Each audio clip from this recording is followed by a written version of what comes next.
بسم اللہ الرحمن الرحیم۔ 28 سالہ ایم فل سوشیالوجی کی طالبہ نازیہ نے نہاتے ہوئے محسوس کیا کہ چھاتی میں ایک غبار سا بنا ہوا ہے۔ ہاتھ لگانے پر کچھ گٹھلی جیسا احساس ہوتا تھا، لیکن کوئی خاص درد تکلیف وغیرہ نہیں تھی۔ اس نے سوچا والدہ سے ڈسکس کر لیں گی۔ چند ہفتے یوں ہی بے دھیانی میں یاد نہ رہا۔ ایک دن دوبارہ نہاتے ہوئے اس نے اس طرف دھیان کیا تو ماں سے اس بارے میں مشورہ کر ہی لیا۔ ماں نے کہا کوئی درد یا تکلیف ہے تو دکھا لیتے ہیں ڈاکٹر کو۔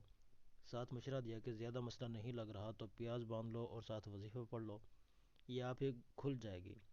چند ہفتے وظیفہ پڑھا اور پیاز بھی باندھا اور ساتھ ساتھ زیتون کے تیل سے ہلکی ہلکی مالش بھی کی۔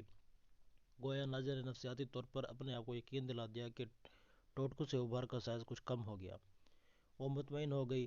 ابھار اپنی جگہ موجود رہا، خاموشی کسی تکلیف یا درد کے بغیر، جیسے طوفان سے پہلا سمندر ہوتا ہے۔ 6 مہینے ایسے ہی گزر گئے۔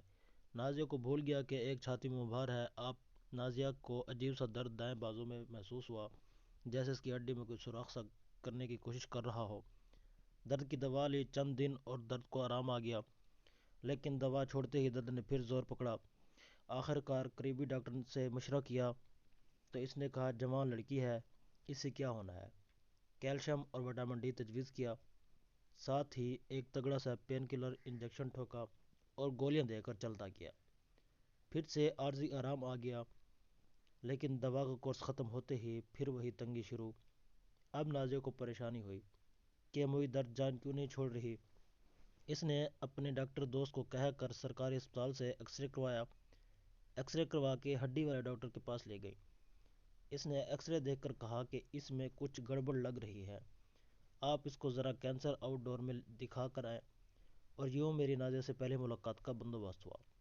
نازیہ نے مجھے سلام کر کے ایکس رے پکڑاتے ہوئے کہا کہ اسے بازو کی ہڈی میں درد کی شکایت ہے۔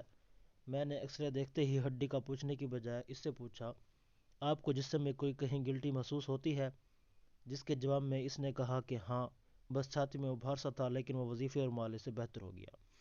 لیکن تھوڑا سا ابھی بھی ہے۔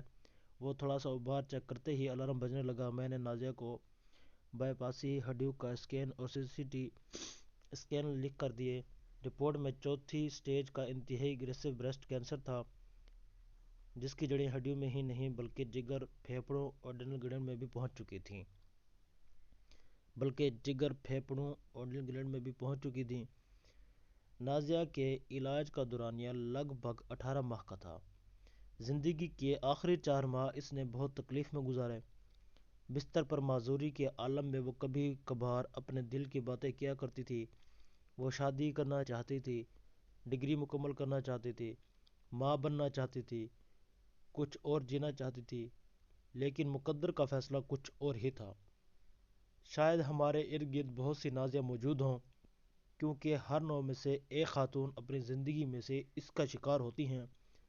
خواتین کو بتانے اور سمجھانے کی ضرورت ہے کہ چھاتی میں تبدیلیاں ہوں تو ڈاکٹر سے مشورے میں تاخیر نہ کریں۔ پہلی سٹیجز میں اگر ہم اس بیماری کو پکڑ لیں تو اللہ کی مہربانی سے اسے جڑ سے اکھاڑنے کی اچھے چانسز ہوتے ہیں۔ اگر آپ مرد ہیں تو اپنی خواتین کو آگاہی دیں کہ جھجک اور خواہ مخواہ کی شرم کو زندگی اور صحت سے قیمتی نہ جانیں۔ جزاک اللہ۔